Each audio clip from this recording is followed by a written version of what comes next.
Hello everyone, a beautiful good morning to all. नमस्ते एंड राम राम सभी को। और आज हम 5 जून के करंट अफेयर्स डिस्कस करने वाले हैं। सबसे पहले मैं आपको बता देती हूँ आज के टॉपिक ऑफ डिस्कशन क्या क्या है। तो आज हमें बात करना है सबसे पहले आज का इंपॉर्टेंट डे। ऑब्वियसली बात है, इलेक्शन पे डिस्कशन तो बनता है, जैसे कि चाय पे चर्चा होती है वैसे इलेक्शन पे डिस्कशन हमें करना है। इसके अलावा हमें कोया ट्राइब के बारे में देखना है, क्यों है वो न्यूज़ में। हमें देखना है कि आईसीसी ने अपकमिंग जो T20 मेंस वर्ल्ड कप है उसके लिए प्राइज मनी डिसाइड की है, तो उस प्राइज मनी को हम डिस्कस करेंगे। इसके अलावा सेबी ने एक नया एप्लीकेशन लॉन्च किया है, वो हम देखेंगे। और पीएम किसान स्कीम पर डिस्कशन करेंगे। तो बेसिकली ये हमारे कुछ आज के एजेंडाज हैं जो हमें कवर करने हैं। एंड वीडियो के एंड में रिवीजन क्वेश्चंस होंगे और एक क्वेश्चन ऑफ द डे तो है जिसका आंसर आपको मुझे कमेंट सेक्शन में देना है।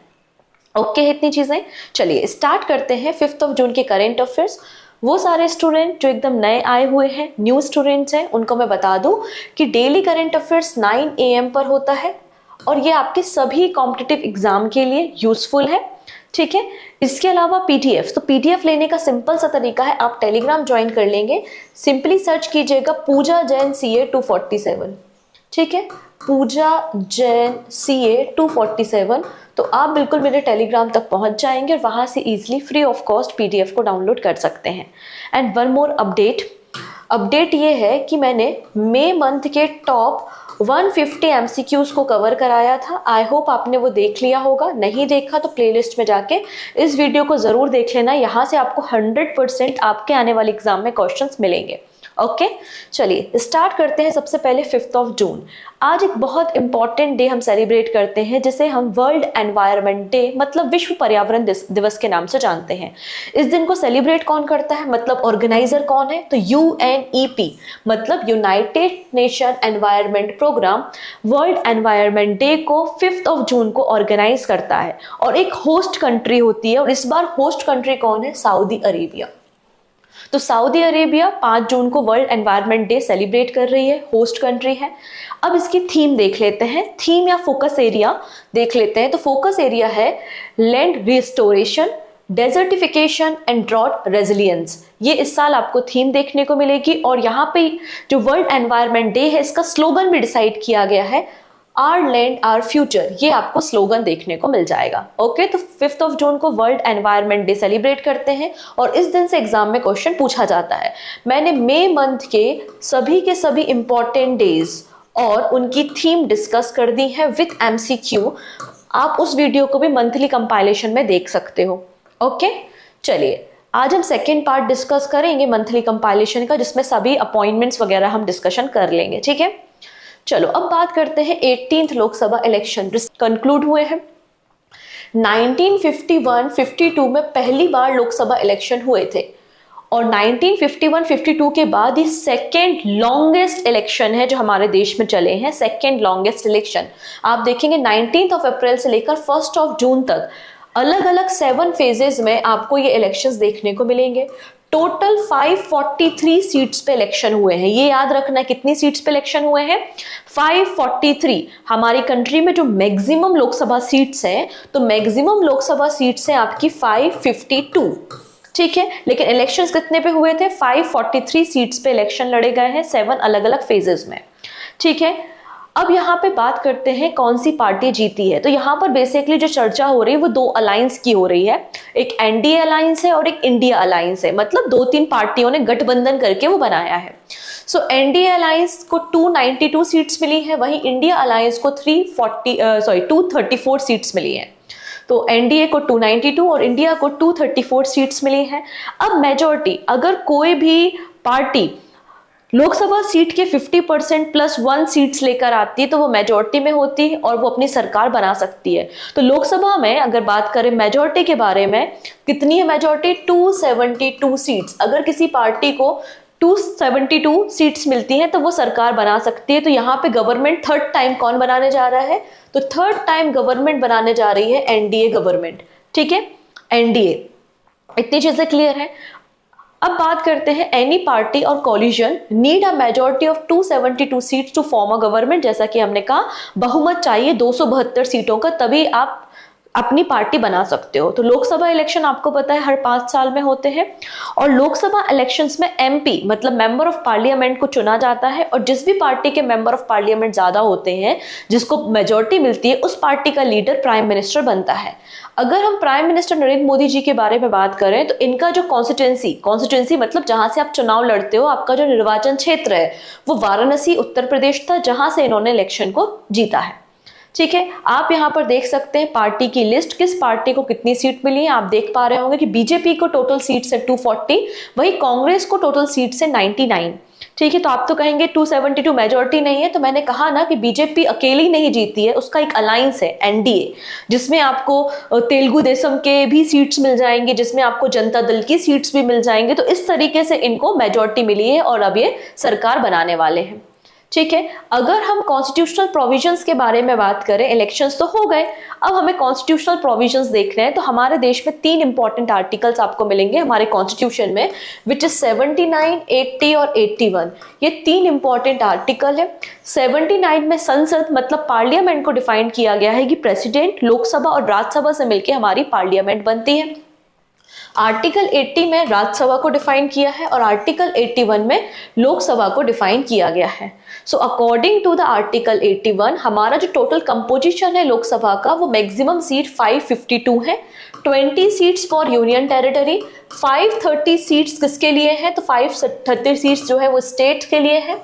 ठीक है, और जो 2 सीट्स थी वो एंग्लो इंडियंस के लिए थी। किसके लिए थी, एंग्लो इंडियंस के लिए। लेकिन हमारे देश में कॉन्स्टिट्यूशनल अमेंडमेंट हुआ, संविधान में संशोधन हुआ, 104 कॉन्स्टिट्यूशनल अमेंडमेंट एक्ट 2019 में पास किया गया, और उसमें जो 2 सीट्स है ना एंग्लो इंडियन के लिए, इसे अबॉलिश कर दिया गया, खत्म कर दिया गया। इसलिए 543 सीट्स पे इलेक्शन हुए हैं और 5 सालों में ये इलेक्शंस होते हैं। 5 साल बाद लोकसभा डिसॉल्व हो जाती है, बट राज्यसभा कभी भी डिसॉल्व नहीं होती। ठीक है, अगर हम एलिजिबिलिटी क्राइटेरिया देखते हैं जो एमपी या मेंबर ऑफ पार्लियामेंट या लोकसभा के जो मेंबर्स होते हैं उनके लिए, तो इनका जो एलिजिबिलिटी क्राइटेरिया है वो आर्टिकल 84 में डिफाइन किया गया है।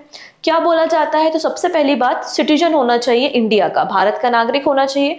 कोई भी पर्सन जिसकी एज 25 ईयर्स या अबव है तो वो लोकसभा का मेंबर बन सकता है, चुनाव लड़ सकता है। ऑफिस ऑफ प्रॉफिट मतलब लाभ के पद पर किसी दूसरे जॉब्स में, स्टेट गवर्नमेंट या public government, central government jobs में नहीं होना चाहिए। ठीक है, इसके अलावा इलेक्टोरल रोल में इनका नाम होना चाहिए, निर्वाचन सूची जो होती है उसमें नाम होना चाहिए, और अनस्टेबल माइंड मतलब पागल, दिवालिया, बैंक करप्ट नहीं होना चाहिए। तो ये कुछ सर्टेन क्राइटेरिया होते हैं। अगर आप इनमें से कोई भी क्राइटेरिया फुल करते हो तो आप बिल्कुल लोकसभा का इलेक्शन लड़ सकते हो। अब लोकसभा इलेक्शन के साथ साथ हमारी कंट्री में 4 स्टेट असेंबली इलेक्शंस मतलब विधानसभा इलेक्शंस भी हुए थे। कौन कौन से वो 4 स्टेट थे, अरुणाचल प्रदेश, आंध्र प्रदेश, उड़ीसा एंड सिक्किम। अगर हम बात करते हैं आंध्र प्रदेश के बारे में, तो आंध्र प्रदेश में total number of Vidhan Sabha seats कितनी है, आंसर हो जाएगा 175 टोटल नंबर ऑफ सीट्स है। और इन 175 में से जो मेजॉरिटी जीता है वो किसने जीता है, टीडीपी मतलब तेलुगु देशम पार्टी, इनको 135 सीट्स मिली है। ठीक है, तो आपको क्या याद रखना है कि आंध्र प्रदेश में कौन सी पार्टी जीती है और टोटल नंबर ऑफ सीट्स कितनी है। आंध्र प्रदेश के बाद आता है उड़ीसा। सो उड़ीसा में टोटल नंबर ऑफ जो सीट्स है विधानसभा की वो 147 सीट्स है, और मेजॉरिटी किसने जीती है, तो 78 सीट जीती है बीजेपी ने।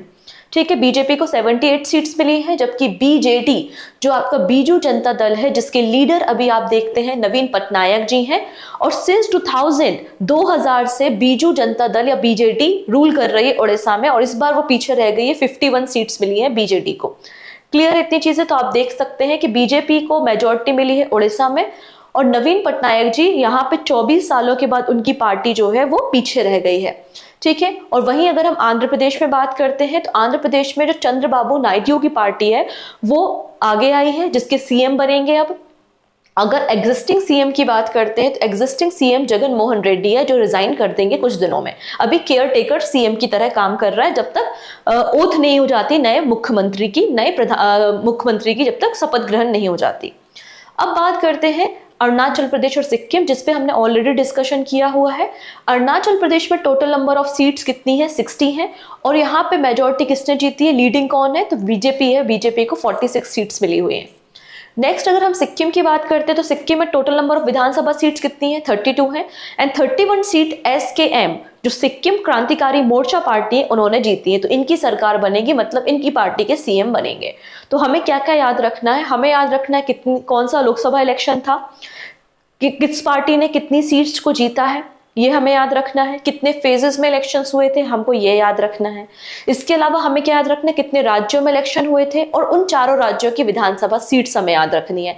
यहाँ से क्वेश्चन आएगा क्योंकि ये रिसेंट मोस्ट इलेक्शन हुए हैं ना, इसलिए विधानसभा सीट इन चारों राज्यों की पूछी जा सकती है। कौन सी पार्टी जीती है ये आपसे पूछा जा सकता है, तो थोड़ा सा याद रखेंगे। इसके अलावा हमारे जो चीफ इलेक्शन कमिश्नर है राजीव कुमार, उन्होंने मीडिया को बताया है कि India created world record with 64.2 crore voters. तो इस बार जो हमारे 18th लोकसभा इलेक्शन हुए हैं तो टोटल 64.2 करोड़ वोटर्स यहाँ पे पार्टिसिपेट किए थे।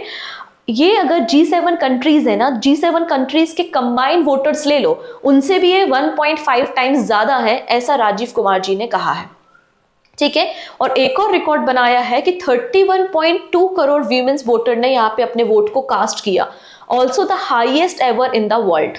ठीक है, इन इलेक्शंस को कंडक्ट कराने के लिए 68,000 मॉनिटरिंग टीम्स को, इसके अलावा 1.5 करोड़ जो आपके पोलिंग एंड सिक्योरिटी पर्सनल्स होते हैं, सिक्योरिटी फोर्सेस होती हैं, उनको डिप्लॉय किया था सही तरीके से इलेक्शंस को कंडक्ट कराने के लिए। Okay done. तो इलेक्शन के बारे में इतनी बातें काफी हैं आपके लिए, यहाँ से क्वेश्चन आ जाएगा। नेक्स्ट न्यूज देखते हैं, PM किसान स्कीम। तो PM किसान स्कीम अभी रिसेंटली न्यूज में है। रीजन क्या है कि 1 लाख से ज्यादा फार्मर्स ने वॉलंटरी, मतलब किसी ने फोर्स नहीं किया, वॉलंटरी अपनी जो बेनिफिट्स हैं या जो आपने रजिस्ट्रेशन किया था अंडर द PM किसान, उसको छोड़ दिया है, डी रजिस्टर करा लिया है। एक्चुअली PM किसान स्कीम्स में 6,000 रुपए एवरी ईयर 3 अलग अलग इंस्टॉलमेंट में किसानों को दिए जाते थे। यहाँ पे आप देख सकते हैं over 1 lakh farmers voluntary gave up their PM Kisan benefits last year. तो लास्ट ईयर लगभग 1 लाख से ज्यादा किसानों ने डी रजिस्टर करा लिया है। ऐसा क्यों किया वो हम देखेंगे, लेकिन सबसे पहले बात करते हैं number of beneficiaries who surrendered PM किसान। तो PM किसान बेनिफिट्स को छोड़ने वाले जो टॉप स्टेट है वो बिहार, उत्तर प्रदेश, राजस्थान, महाराष्ट्र और झारखंड आपको देखने को मिल जाएंगे। ठीक है, तो आइए अब हम डेटा पे डिस्कशन करते हैं। According to the Union Ministry of Agriculture and Farmer Welfare, इन्होंने हमें बताया कि 1.16 या 1,16,000 फार्मर्स ने वॉलंटरी सरेंडर कर दिए हैं देयर बेनिफिट अंडर द प्रधानमंत्री किसान सम्मान निधि, जिसे हम PM किसान के नाम से जानते हैं, ड्यूरिंग 2023 टू मई 2024। ठीक है, ये बात कही है। अब क्यों ऐसा किया उसको हम जानेंगे, लेकिन पहले जानते हैं कि PM किसान स्कीम क्या है। तो इसका फुल फॉर्म पता होना चाहिए, प्रधानमंत्री किसान सम्मान निधि। इस स्कीम को प्राइम मिनिस्टर ने लॉन्च किया था 24 February 2019 से में गोरखपुर उत्तर प्रदेश से। कहां से लॉन्च हुई थी स्कीम, तो गोरखपुर उत्तर प्रदेश से 2019 में इस स्कीम को लॉन्च किया था। और ये 100% सेंट्रली स्पॉन्सर्ड स्कीम है, मतलब पूरा पैसा सेंट्रल गवर्नमेंट देती है। इसमें फार्मर्स को 6,000 रुपीज पर ईयर 3 अलग अलग इंस्टॉलमेंट में दिए जाते हैं। और यहाँ पे वो स्टेट जहां पे सबसे ज्यादा PM किसान कार्ड को या बेनिफिट को सरेंडर किया गया है वो बिहार, उत्तर प्रदेश और राजस्थान है। ठीक है, ऐसा क्यों किया गया, तो ऐसा डेटा अनुमान लगाया है, बेसिकली ऐसा इनका सोचना है गवर्नमेंट का। उसके कुछ रीजंस है। पहला रीजन है एब्सेंटी लैंडलॉर्ड, कोई जमीन है तो उसका जो लैंडलॉर्ड है वो एब्सेंट है या उसकी कोई अपडेट नहीं है। या समटाइम क्या होता है कि कोई फार्मर है और उसने अपनी प्रॉपर्टी अपने बच्चे को के नाम ट्रांसफर कर दी और बच्चा जो है वो टैक्स पे करता है। तो यहाँ पे आपके जो PM किसान स्कीम है इसके बेनिफिशरीज की अगर बात करते हो तो कौन से लोग एक्सक्लूड है, तो उनमें आप देखेंगे कोई भी व्यक्ति जिसको पेंशन मिलती है 10,000 रुपीज से ज्यादा, कोई भी व्यक्ति जो सेंट्रल गवर्नमेंट या स्टेट गवर्नमेंट की जॉब करता है, या कोई व्यक्ति जो टैक्स पे करता है। ठीक है, या फिर कोई व्यक्ति ऐसा है जो कि MLA हो, MP हो, फॉर्मर MLA MP हो, कलेक्ट मतलब पंचायत का हेड हो, इस तरीके के मेयर हो, तो इन सभी लोगों को एक्सक्लूड रखा गया है, बाहर रखा गया है। ठीक है, तो इन सभी लोगों को तो ऑलरेडी फायदा नहीं मिलता। तो अगर फार्मर ने अपनी जमीन को अपने बेटे को या अपने सक्सेशन के अधिकार को यूज करते हो किसी को ट्रांसफर कर दी है और वह व्यक्ति टैक्स पे करता है, तो उसने भी खुद को डीरजिस्टर करा लिया है and change in the status of the landlord. Landlord, तो यहाँ पे लैंडलॉर्ड या लैंड ओनर के स्टेटस को चेंज होने के कारण या हो सकता है प्रॉपर्टी ट्रांसफर होने के कारण यहाँ पर कुछ लोगों ने री रजिस्टर कराया है, तो ऐसा इन्होंने कहा है। इसके अलावा लास्ट ईयर गवर्नमेंट ने ना जो पीएम किसान एप्लीकेशन और वेबसाइट है वहां पर एक और ऑप्शन इनेबल किया था जिसमें फार्मर्स को अलाउ किया था कि वो वॉलेंट्री डी रजिस्टर कर सकते हैं इस स्कीम में, तो इसी ऑप्शन का इस्तेमाल करते हुए 1 लाख से ज्यादा फार्मर्स ने डी रजिस्टर किया है। नेक्स्ट बात करते हैं SBI, State Bank of India become 7th company to cross 8 lakh crore market capitalisation. सबसे पहले हम समझते हैं ये मार्केट कैपिटलाइजेशन जिसको हम एम कैप के नाम से जानते हैं, ये एम कैप क्या होता है इसको हम समझ जाएंगे तो हम इस न्यूज को तो बहुत आसानी से समझ जाएंगे। ठीक है, तो सबसे पहले समझते हैं एम कैप। मान लेते हैं कोई एक कंपनी है जिसका नाम है XYZ और वो कंपनी लिस्टेड है, आपके शेयर मार्केट में वो कंपनी क्या है, लिस्टेड कंपनी है, और कोई लिस्टेड कंपनी है तो उसके शेयर्स आप खरीद सकते हैं, उसके शेयर्स को आप बेच सकते हैं, सिंपल सी कहानी है। ठीक है, तो XYZ कोई कंपनी है, उसके मार्केट में 100 शेयर है और हर एक शेयर की जो वैल्यू है, ईच शेयर की वैल्यू क्या है आपकी 10 रुपीज है। अगर मैं 100 शेयर है और 10 रुपीज हर एक शेयर की वैल्यू है तो टोटल वैल्यू कितनी हो गई 1000, तो XYZ कंपनी का जो मार्केट कैप होगा वो 1000 होगा। बात समझ में आ रही है आपको? ठीक है, तो वही बोला है M cap refer to the total number of listed companies free floating equity share multiply by the current average market price of the each share. यहाँ पे एक टर्म यूज हुआ है फ्री फ्लोटिंग इक्विटी शेयर, इसका ये मतलब होता है कि वो सारे शेयर्स जिनको पब्लिक डोमेन में रखा गया है और फ्रीली इनकी ट्रेडिंग की जा सकती है यूजिंग द स्टॉक मार्केट, तो ये आपकी कंपनी का मार्केट कैप होता है। तो यहाँ पर 7th नंबर की कंपनी और पहले नंबर का public sector bank, first public sector bank, first number का public sector bank, 7th number की कंपनी और ओवरऑल 3rd नंबर का बैंक, ओवरऑल 3rd नंबर का बैंक, ओवरऑल 7th नंबर की कंपनी एसबीआई बन गई है जिसने 8 ट्रिलियन रुपीस के मार्केट कैप को क्रॉस किया है। ठीक है, डन इतनी चीजें। HDFC बैंक और ICICI बैंक इसके पहले ऑलरेडी 8 ट्रिलियन रुपीस के मार्केट कैप को क्रॉस कर चुके, इसलिए मैंने कहा कि ये 3rd नंबर का बैंक है एंड पहला पब्लिक सेक्टर बैंक है। ओवरऑल ये 7th नंबर की कंपनी है, इसके पहले Reliance Industry, TCS, Infosys, HDFC bank, Bharti Airtel, ICICI bank, ये भी कुछ कंपनी है जो कि 8 ट्रिलियन रुपीस के मार्केट कैप को क्रॉस कर चुकी हैं। डन इतनी चीजें। चलो नेक्स्ट बात कर लेते हैं। अगली बात करते हैं, एक कैनल न्यूज में है जिसका नाम है टेक्नोफुनान कैनल।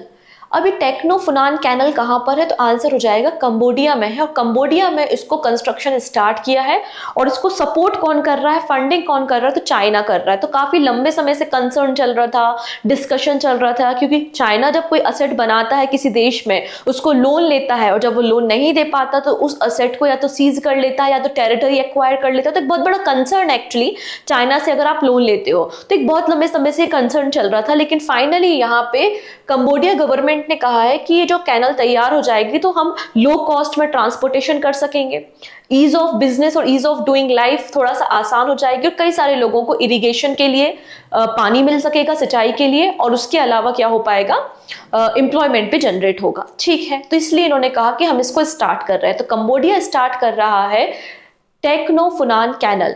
ये कैनल देखेंगे, अगर हम कंबोडिया की लोकेशन देखें तो ये कंबोडिया है, इस वर्ल्ड मैप में आप देखोगे तो यहाँ पर कंबोडिया आपको देखने को मिल जाएगा, और ये कंबोडिया का कोस्टल एरिया है, यहाँ पे समुद्र है, कोस्टल एरिया। कंबोडिया में एक बहुत बड़ी नदी बहती है जिसका नाम है मेकोंग रिवर, ये आपको देखने को मिल रही है मेकोंग रिवर। ठीक है, तो मेकोंग रिवर के जो बेसिन है वहां से कंबोडिया के जो कोस्ट है उसको कनेक्ट किया जा रहा है।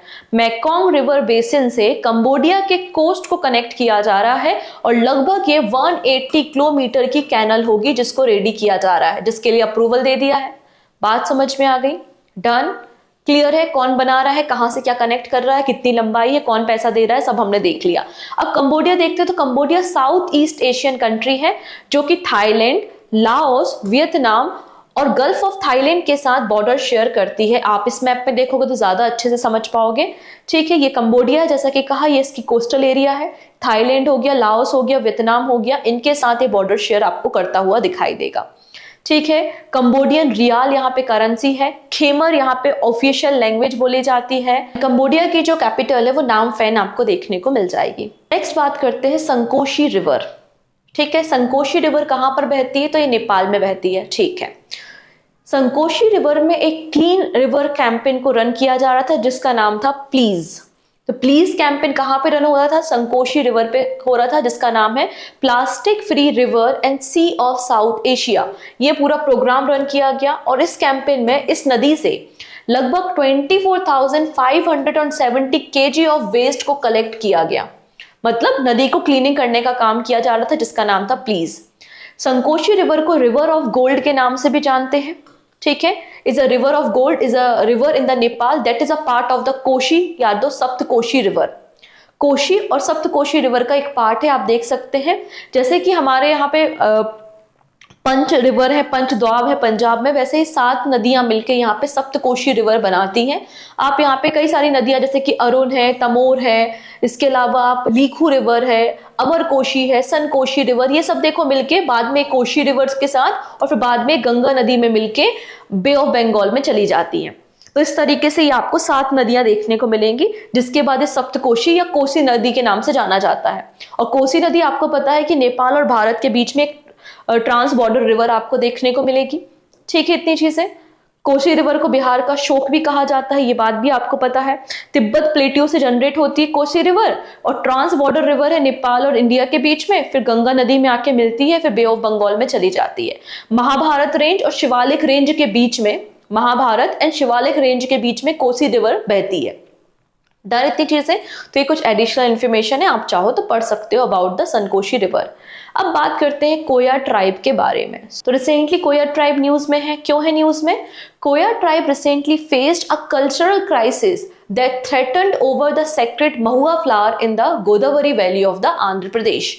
तो इनका जो पवित्र फूल है महुआ फ्लावर, तो वो यहाँ पे कंसर्न का मुद्दा बना है जो कि इनके कल्चर से रिलेटेड है। इसलिए आपका कोया ट्राइब रिसेंटली न्यूज में देखने को मिल रही है। कोया ट्राइब आपको कहाँ पर देखने को मिलेगी? तो Malkangiri district of the south Odisha, Andhra Pradesh और कुछ एरिया ऑफ छत्तीसगढ़ में कोया ट्राइब देखने को मिलती है। कोया का मतलब होता है पीपल, ट्रांसलेट अगर इसको करोगे तो इसका मतलब होता है पीपल। और इनकी जो वेल्थ मानी जाती है वो कैटल से माना जाता है, जानवरों से माना जाता है। Without cattles has no status in the society. अगर कोयास के पास कैटल्स नहीं है तो इनका कोई स्टेटस नहीं माना जाता सोसाइटी में। ठीक, नेक्स्ट है bank clinic. Recently All India bank employ Association ने बैंक क्लिनिक को लॉन्च किया है। तो सबसे पहले हम बात करते हैं what is the all India bank employ Association. तो All India bank employ Association एक यूनियन है जो बैंक एम्प्लॉयज को रिप्रेजेंट करता है। जैसे स्टूडेंट का एबीवीपी यूनियन होता है ना, वैसे ही यहाँ पे जितने भी बैंक के एम्प्लॉयज हैं उनके राइट्स हो गए, उनकी सैलरीज हो गई, या उनके वेलफेयर के लिए काम करना, उनके इंटरेस्ट के लिए काम करना है, तो उसके लिए एक एपेक्स बॉडी है जिसका नाम है all India bank employ association. इसका फॉर्मेशन 20 अप्रैल 1946 को हुआ था, चेन्नई में अभी हेडक्वार्टर है। तो इसी एसोसिएशन ने बैंक क्लिनिक को लॉन्च किया है। तो बैंक क्लिनिक क्या है? दवाइयां तो मिलेंगी नहीं, यहाँ पे बैंकिंग से रिलेटेड फैसिलिटी ही मिलेगी। अब होता क्या है, कई बार आरबीआई कोई सर्कुलर निकालता है, आरबीआई की कुछ गाइडलाइंस आ जाती हैं और लगातार नए नए टेक्नोलॉजीज आते रह रहे हैं। इंटरनेट बैंकिंग से रिलेटेड कई सारी टेक्नोलॉजीज आ जाती हैं। तो हमारे जो पेरेंट्स हैं या बहुत सारे कस्टमर्स हैं जिनको नहीं आइडिया होता है अबाउट द बैंकिंग टर्मिनोलॉजी, कई सारी उनकी शिकायतें होती हैं, कंप्लेंट्स होती हैं, तो उनको सॉल्व करने के लिए बेसिकली बैंक क्लिनिक बनाया गया है। The all India bank employ association has launched the bank clinic initiative aim to assist bank customer with a grievance redressal amid the rapid expansion of technology and the RBI guidelines on the retail banking। तो यहाँ पे जो customer है उनकी शिकायतों का निवारण किया जाएगा इस प्लेटफॉर्म पे। ठीक है, इतनी चीजें।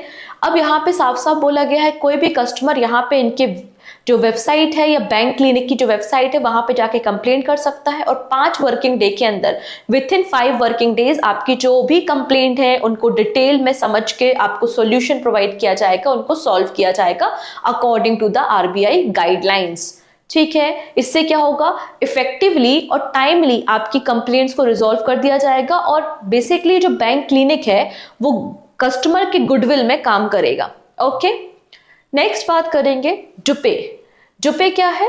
इंडिया का largest skill based ludo platform है और इन्होंने रिसेंटली गुरुग्राम साइबर पुलिस के साथ कोलैबोरेशन किया है for the cyber security awareness. तो समझिए अभी ना 11th edition of the cyber security summer internship programme चल रहा है जिसका टाइटल है साइबर वॉरियर, जिसमें 1000 से ज्यादा इंटर्न को या उनकी एप्लीकेशन को एक्सेप्ट किया गया है, जहां पर उनको 1 महीने तक ट्रेनिंग दी जाएगी कैसे आप साइबर सिक्योरिटी के डायरेक्शन में काम कर सकते हो, या हम कैसे साइबर सिक्योरिटी का जो कंसर्न है, जो फ्रॉड होते हैं ऑनलाइन, उनको कैसे कम कर सकते हैं। तो इसके लिए यहाँ पे कोलैबोरेशन किसके साथ हुआ है? जुपे के साथ हुआ है। और ये कोलैबोरेशन किसने किया है? गुरुग्राम साइबर पुलिस ने किया है। Okay, done. नेक्स्ट है आरबीआई गोल्ड रिजर्व। अगर आपसे पूछ लिया जाए कि FY24 मतलब अगर आप देखो कि मार्च 2024 तक आरबीआई के पास कितना गोल्ड रिजर्व है, तो आरबीआई के पास टोटल अभी 822 मेट्रिक टन गोल्ड रिजर्व आपको मिल जाएगा। ये वाला डेटा आपको याद रखना है, ये आरबीआई का गोल्ड रिजर्व है। तो इतना जब गोल्ड है तो पूरा गोल्ड आरबीआई अपने देश में मतलब इंडिया में नहीं रखता। अलग अलग देशों में आपको आरबीआई के गोल्ड रिजर्व देखने को मिलेंगे। अलग अलग देशों के पास हम अपने गोल्ड को रखवाते हैं सिक्योरिटी कंसर्न के लिए।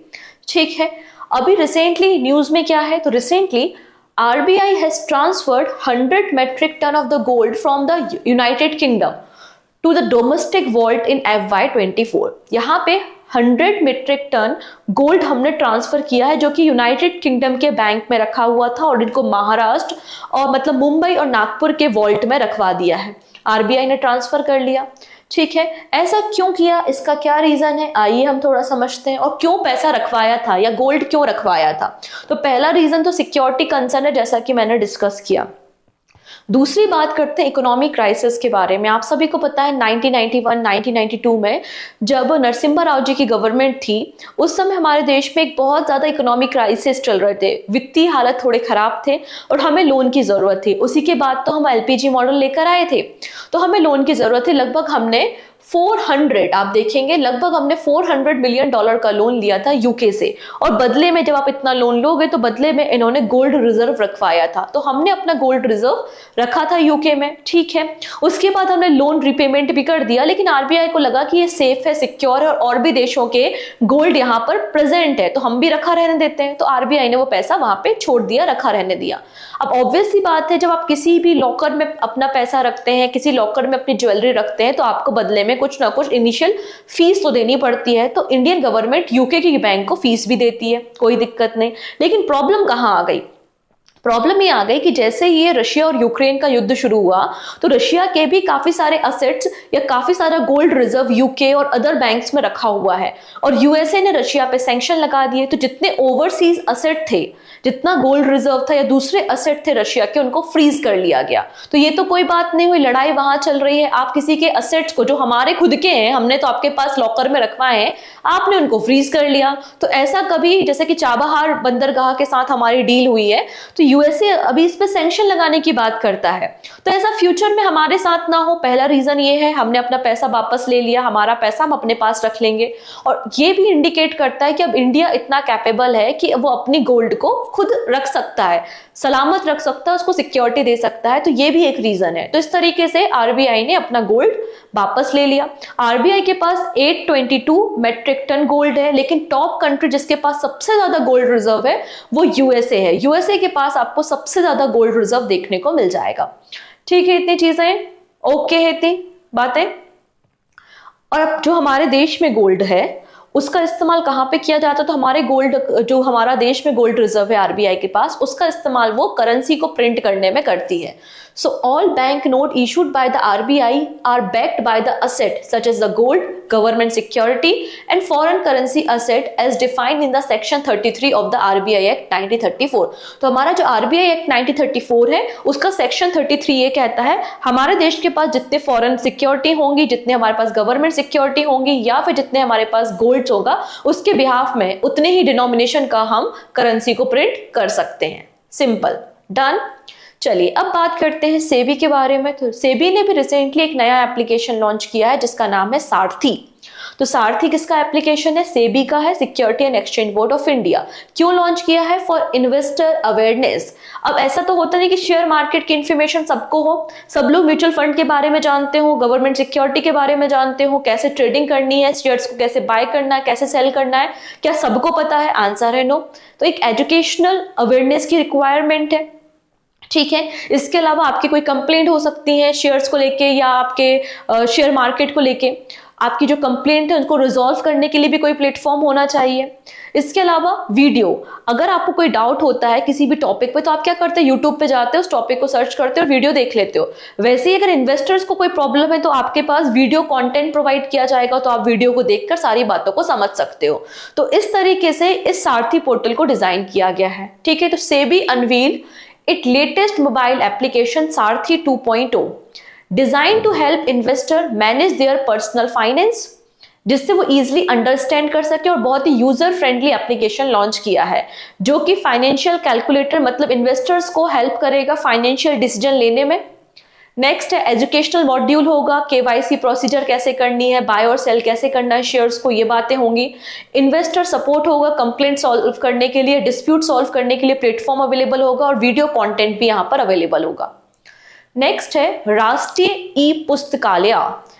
Recently national book trust and department of school education ने एक एग्रीमेंट साइन किया है और इन्होंने एक फ्रेमवर्क रेडी किया है फॉर राष्ट्रीय ई पुस्तकालय। तो राष्ट्रीय ई पुस्तकालय क्या है? एक डिजिटल लाइब्रेरी है जिसमें नॉन एकेडमिक बुक्स रखी जाती हैं। लगभग इनका टारगेट है कि 2 to 3 years में 10,000 non academic books in 100 different language हमें प्रोवाइड करनी है। This collaboration aim to enhance the accessibility of non academic books for the children and adolescent across the India. Currently इसमें 1000 बुक्स है जो 23 different language में available है और इनका टारगेट है 10,000 बुक्स नेक्स्ट 2 to 3 years में।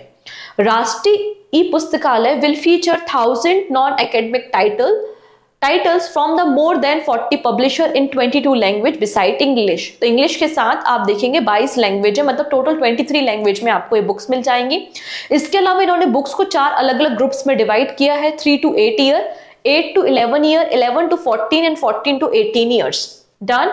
एंड्रॉइड और iOS दोनों पे ये फैसिलिटी अवेलेबल होगी। सिंपल। नेक्स्ट बात करते हैं what is the national book trust. तो नेशनल बुक ट्रस्ट का formation ministry of human resource development ने 1957 में किया था, ठीक है। गवर्नमेंट ऑफ इंडिया की एपेक्स बॉडी है जो कि एश्योर करती है या फिर इसका काम क्या है कि मॉडरेट प्राइस या बहुत कम कीमतों पे जो बुक्स है वो अवेलेबल करवाना मार्केट में। इसके अलावा to produce and encourage the production of good literature in English, Hindi and other Indian language. Done. तो ये थे आज के हमारे करेंट अफेयर्स। अभी कुछ बातें और रह गई हैं जिसको हम एमसीक्यू में डिस्कस कर लेंगे। पहला क्वेश्चन है, according to the recent government data India को कितना एफडीआई रिसीव हुआ है? हमने कल ही बात की थी इंडिया के एफडीआई के बारे में। तो सबसे ज्यादा एफडीआई हमको सिंगापुर से रिसीव हुआ है।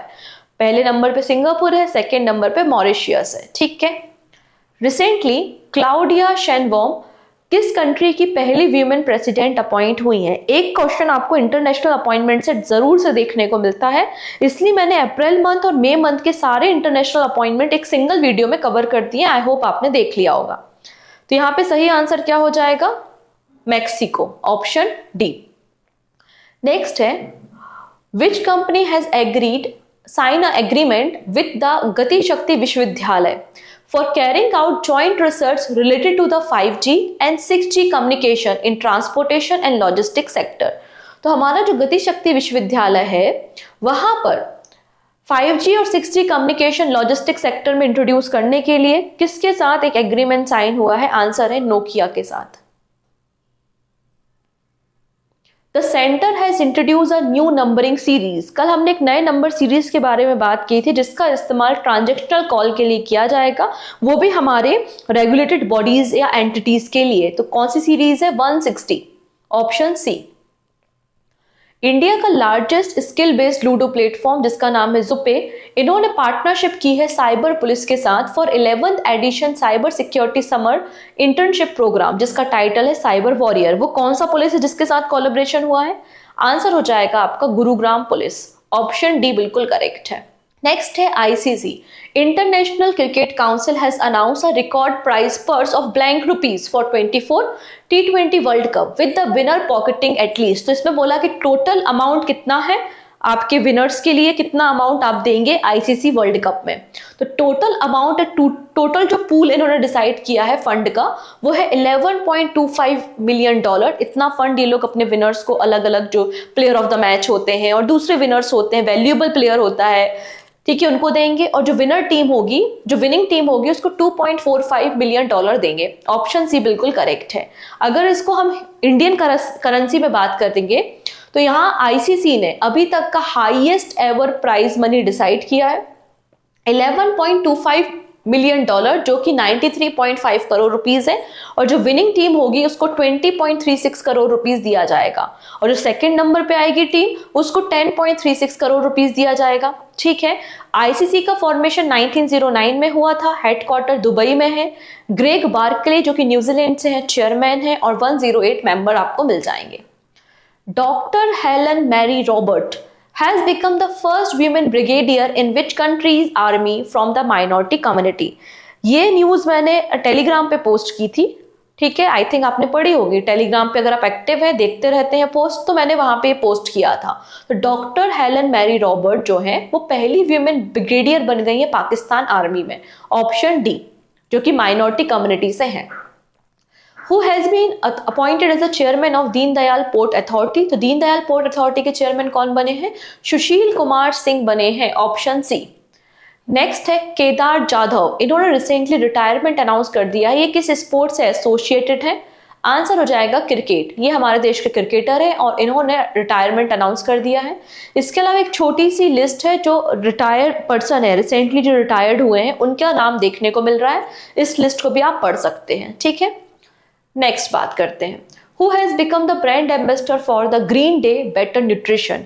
इसकी ब्रांड एम्बेसडर पीवी सिंधु को बनाया है। और पीवी सिंधु के बारे में कल भी हमने एक न्यूज डिस्कस की थी कि पीवी सिंधु को टैबैको कंट्रोल जो कैंपेन है गवर्नमेंट का, उसका भी ब्रांड एम्बेसडर बनाया गया है। तो अगेन एक और लिस्ट है जो रिसेंटली ब्रांड एम्बेसडर अलग अलग कंपनीज के बने हैं, आप इनको भी देख सकते हैं। ऑप्शन सी बिल्कुल करेक्ट है।